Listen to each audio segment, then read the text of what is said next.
As the job market continues to evolve and change, many organizations are turning to new strategies to create jobs and upskill workers to fill them. One promising approach is leveraging partnerships with local groups and organizations to create tailored programs that meet the needs of employers and workers alike. According to a recent report by the World Economic Forum, creating new partnerships between businesses, community-based organizations, and education providers can help to address the skills gap and create new job opportunities. By working together, these groups can identify key skills that are in demand, develop training programs to help workers acquire these skills, and help to connect workers with new and emerging job opportunities.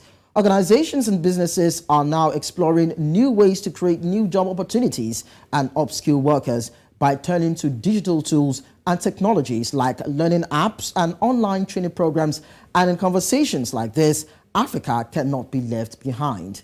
On the Career Hub segment of the show, we will be engaging Pius Ngoga, who is the head of sales, BrighterMonday, all the way from Uganda. And we'll be looking at how we can leverage partnership for the creation of jobs and upskilling for individuals and, of course, workers. Thank you so much, Pius, for joining us. Pleasure. Thank you. Thank you for having me. So we look at that trending conversation around how jobs, businesses, organizations, even government establishments are looking for people with specific skills that can drive the kind of delivery and growth path that these businesses are actually looking out for. But then that is hinged on skills and upskilling of this kind of skills. So tell us, how important is it when it comes to partnerships when we are talking about creating upskills and job opportunities for this kind of people that should have the skills necessary for businesses to grow? All right. Like you rightly said, quoting the World Economic Forum and multiple reports out there, the unemployment challenges, specifically the youth unemployment challenges, can no longer be addressed by a single party. And so there's a lot of partnerships that are being created across the globe, and Uganda is no exception to that. We've seen different partnerships come into play in the Ugandan labor market space. And these partnerships are usually driven by multinational agencies working together with the government. And good enough, the private sector has also been brought on board to address some of the skilling gaps, as well as the opportunities to find decent work in the labor market. And what we've seen basically are about three key drivers and enablers of successful projects and partnerships that are able to address that skilling gap, as well as the opportunities being created. And just to dive into the three areas that we've seen work well and span out in the market space here. The first of the three is there's been a lot of research and development covering both the supply and the demand side of jobs. And this research and development has actually driven enough insight so that whatever initiatives, whatever projects are coming out of this R&D are definitely very targeted, and they're speaking to market-specific gaps, and that then increases or accelerates the chances of success of such an initiative. The second, like you rightly mentioned, was labor force upskilling. So what companies, both private sector, then the organizations from the government side, as well as the multinational agencies, they're able to leverage their collective expertise and then co-create and develop programs that are able to skill the youth. One thing we've seen in Uganda, there's still a very wide mismatch between skills that students get out of the university with and the skills that the employers are looking for. And so that upskilling is what now comes in to bridge that gap, to make sure that every youth and that is getting out of the school setting has the employability skills that every employer would love to find in their employees. The third and not least is the innovation and knowledge sharing.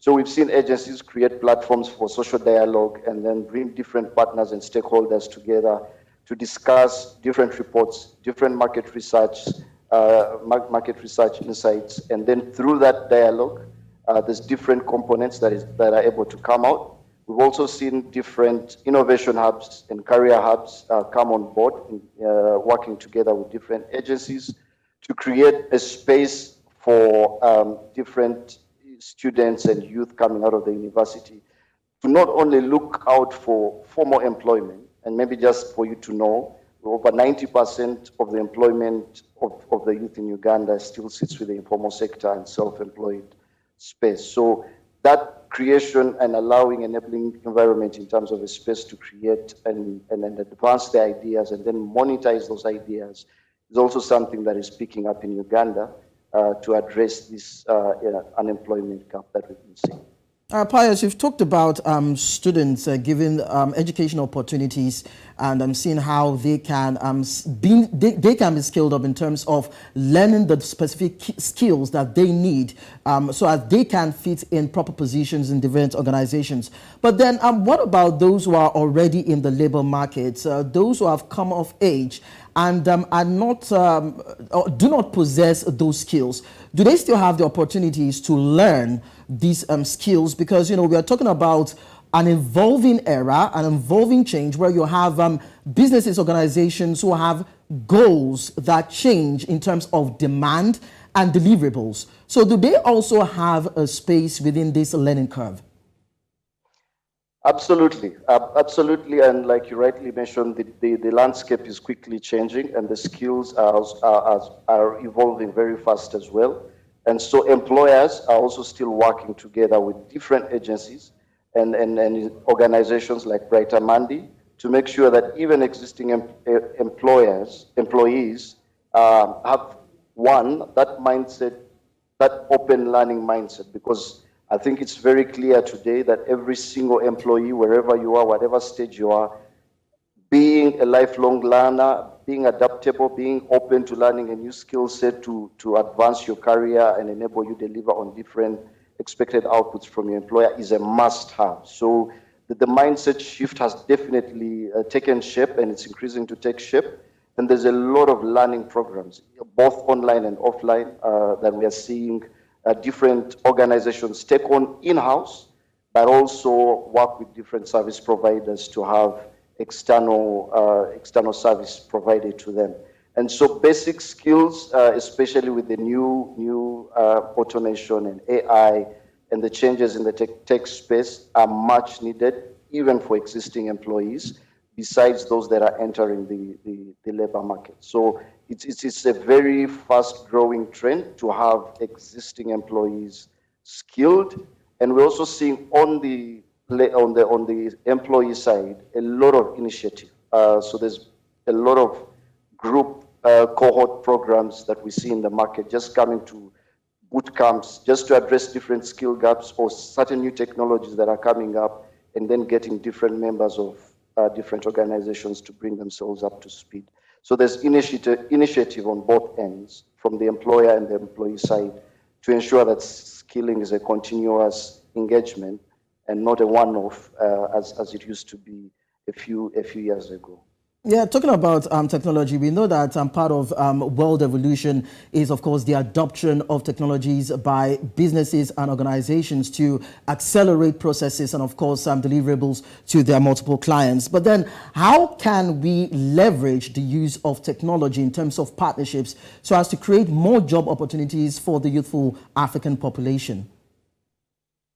Spot on. I think that is one area of focus today, not only for we as BrighterMonday and TATC, though we've definitely put a high bet on leveraging technology to deliver different matching solutions as well as e-learning. And what we've seen from our side and what we think is going to continue to work, especially in the labor market space, is being able to leverage technology to ensure that there is increased efficient job matching. So once you have the demand, the supply side of talent that is going to be increased through the different skilling initiatives, then the next missing dot there would be how well do we ensure matching at scale? How can we get 1,000 skilled youth or 1,000 already existing employees that are being skilled to be matched to relevant opportunities? And so technology comes into play there. Leveraging AI, you're able then to filter out and match and score different employees to different opportunities. So for us, one primary way we see technology coming into play in terms of addressing the unemployment challenge is through job matching. Then the second, like you rightly mentioned, would be skilling and e-learning. And this we're able to do through customizing different platforms that we have in-house to ensure that we provide content that is market demanded and relevant to job seekers to make sure that they are up to speed in terms of the requirements from the employer side. So those are the two main ways and two main areas we see technology coming directly into play in terms of addressing the talent match as well as the skilling gap that exists in the market today. All right, so Pius, we know that in every establishment there are diversities in terms of cultural leaning, education, qualification, backgrounds, and all that. But then when we talk about partnership, how can we harness all the potentials of people from different backgrounds and, of course, those who have different skill gaps and those who have different measures of skills, as it were? How do we leverage partnerships on harnessing these potentials and bringing about some sort of inclusion and ensuring that, despite the fact that there are diversity, you still have a potpourri or a confluence of people channeling their energies towards a particular cause? Great. So I think inclusivity is an integral part of the talent matching and addressing the challenge of employment. And what we've seen, maybe just to give a case in point, is being able to find the more marginalized groups and then looking through those groups and finding how else are you able to integrate them into the labor market space. And I'll just give an example here. The Federation of Uganda Employers, that is a key partner for BrighterMonday Uganda, has had a project that is targeted towards supporting the refugee communities in the country. And what they did was basically to have a skill recognition program. So there were skills already resident within that refugee community. And so all that needed to be done was how do we then recognize these skills by certifying the skills. And then once they have a certificate that shows that, yes, you can tailor, you can do one or two different things in form of a skill, then you're able to promote yourself and find a relevant opportunity in the market. So actually at the heart of all the projects is inclusion. And we're seeing so many projects in the country driven by different agencies working with different implementing partners in the market to make sure that it is not just for those that are able to access the opportunities, but also how do we draw and absorb as many marginalized groups spanning from refugee communities, from those that are not able to fund their fees through education. The MasterCard has done a commendable job there, a tremendous job having impacted 40,000 plus youth in Uganda, taking them through school and then getting them meaningful employment.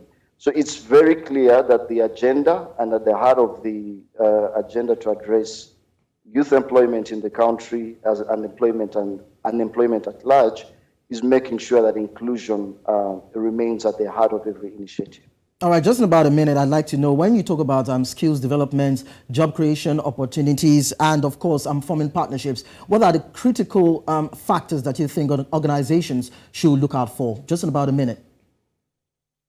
Yeah, so I think the various reports that have come out to show that coming out of school is not enough. You need to have extra skills. And what we've seen as skills spanning from communication skills, the soft skills, usually people with technical background might not find that advantage. So soft skills from communication, writing, report writing, and then to the more cognitive skills, and then moving into problem solving skills, critical thinking skills. So we've seen a mix and a blend of various skills that employers find critical besides the technical competence that usually most graduates or existing employees have. So, and that's where BrighterMonday is coming into play to make sure that, you know, the more employability skills are fronted out to the seekers in advance, so that once the opportunities knock on door, they're equipped with some of these relevant skills that the employers are looking for.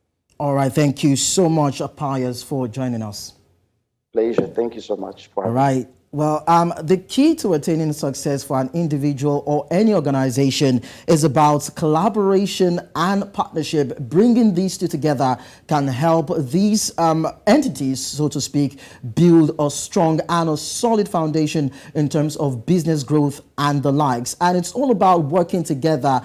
Talk about businesses, community organizations, talking about educational institutions and all that. It's important that they create new job opportunities and support the growth of key industries, and also empower workers to succeed in the changing job market. And just as Pius has said, it's all about proper identification, customization, and of course finding the right skill set for this set of people to help drive the conversation about growth in Africa. Now, we draw the curtains on a business edge right here today. Tomorrow is another time where we get to talk about something important within the business environment. My name is Lekan Onabanjo, and do not forget that you can follow us on social media. We are at New Central TV. You can download our mobile app on App Store and Play Store, and visit our website, www.newcentral.africa. Until next time, have a fruitful day.